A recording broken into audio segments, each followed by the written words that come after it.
Welcome back, folks. This is the Double RT Boxing Show. I'm your host, Mr. A.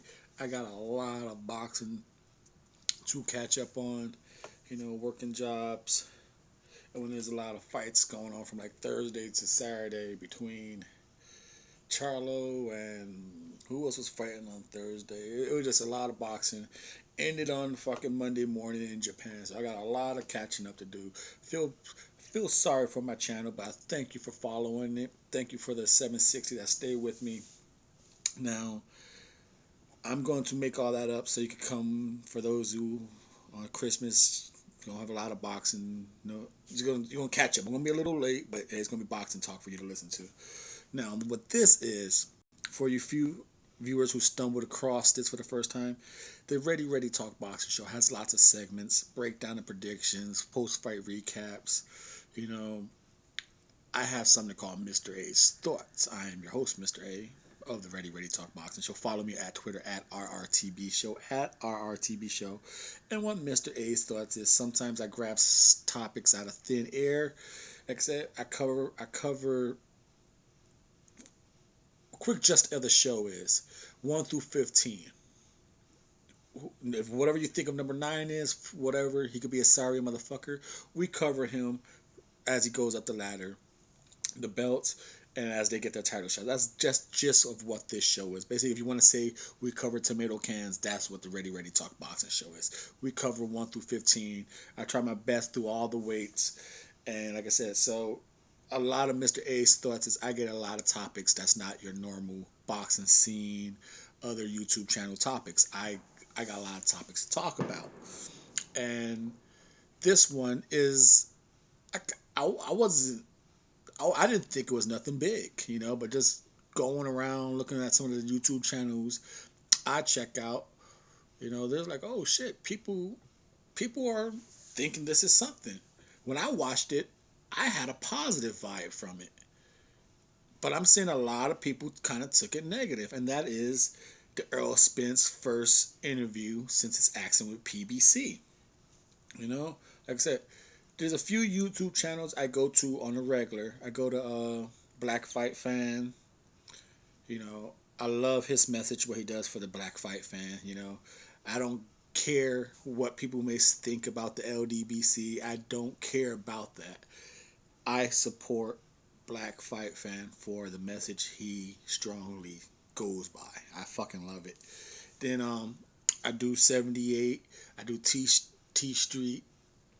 Um, I do Boxing Squared for like the international stuff. I try and find more international channels.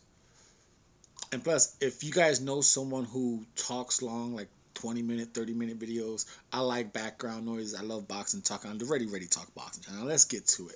I've been going to those channels, and I got different reactions from that interview. I'm like, oh shit. I didn't think of nothing. I didn't see it like this. But like I said, this is the Ready Talk Boxing Show, so we're going to cover it. People are coming across on channels and in comment sections of the channels saying that that was a negative approach, a racist approach to Errol Spence by Brian Kenny. Some people are saying it was just Brian Kenny hitting hard with questions. Now, me, Mr. A, my thought was that was a fantastic interview. It was PBC jumping ahead of it, ahead of the Errol Spence problem. Because we all know the motherfucker got a DUI, flipped his car, got drunk, fucked it up. Now, thankfully, his health is what it is, and kudos, but we're talking about the PBC interview. That's what we're talking about. Now, you got to remember, folks, 2020 is big plans, and 2021 is big plans for Errol Spence with PBC. And if they wait and all of a sudden come out strong with Errol Spence, what's going to follow? Oh, that's that motherfucker who got drunk. That's the motherfucker who flipped his car. He could have hit somebody. He could have blah, blah, blah. Now, Fox, PBC, you gotta remember, Disney is with that. They own those motherfuckers. Now, Disney, big money Disney, cannot be tied to a drunken driver. Especially, like I said, and I say this because Errol Spence is big fucking dollars. He's big dollars. Before this, he was, you could say he was PBC if it wasn't Wilder. One of those guys are PBC, Errol Spence or Wilder. You know, and if Wilder is getting better and better at ratings and money, Errol Spence is the one to soon follow. And like I said, as he gets bigger, they can't have that backlash of a drunken driver follow him.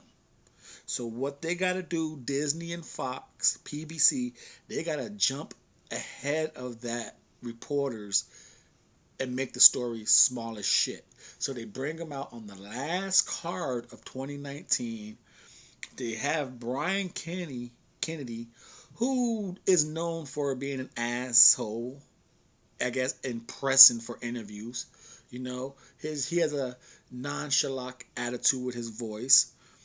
You know, so what better person to ask these questions than someone who's known for being an asshole? Like, okay, we're gonna send an asshole, our asshole guy, to get this out of the way, to show that we are not hiding the fact that yes, our superstar fucked up. And to me, when I noticed people say like, oh, they shouldn't have showed the footage. No, they had to show the footage. They got to address and let the public know, like, hey, this is our guy. This is what he did. We're not hiding the fact. You know, oh, it was a DUI. Yes, and to me, I saw some people say like, oh, he shouldn't have mentioned it. The way I take it, Mr. A, right here, your host of the Double RT Boxing Show, when he mentioned it, like, oh, I have a court case and I can't talk about it too much. Okay, boom, perfect answer. We set you up, Errol Spence, to say that. So now we know we can't talk about it no more. We can't ignore it, but we never wanted to ignore it, but we needed you to say why we can't talk about it no more. Boom, they covered that up. Perfect setup question by Brian Kennedy, perfect answer by Errol Spence, and then just a cherry on top was, oh, a DUI. Boom. Say it.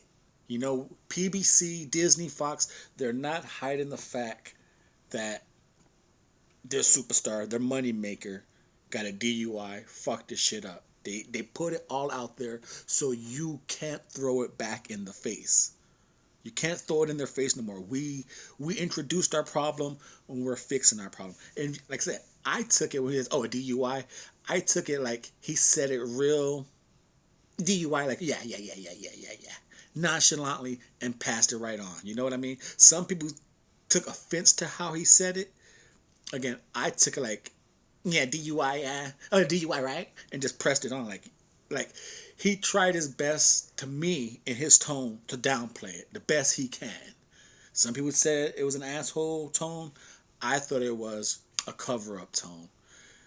And like I said, by Brian Kennedy, whether you hate him, love him, whatever the hell you think about him, his tone was pressing forward, but to me, it was a shoot down tone. He wasn't hardballing Earl Spence the way I was reading how people felt. I thought he was allowing Earl Spence to get past it. He downplayed his DUI in that tone. So that's my thoughts on that interview. I thought PBC did a great job of jumping ahead of this because when 2020 comes around there, Errol Spence is back at Dallas Stadium or pay-per-views. You can't throw this DUI car flipping. You can't bring it up no more because we already interviewed him about him. We already let it known on public TV. We already did it. Disney and Fox is protecting their future heavy star investment in Errol Spence. This is the Double RT Boxing Show. That is my Mr. A's thoughts on that PBC Errol Spence first interview since the car wreck. Leave a comment down below. Tell me what you think of it. And follow me on Twitter at the RRTB Show. And if you like your stuff and you're entertained, you can subscribe or come on back, watch a few more segments, and go then. Thank you for your time and support. Oh, we got to stop it. Thumbs up to you. Bring it on back to the show.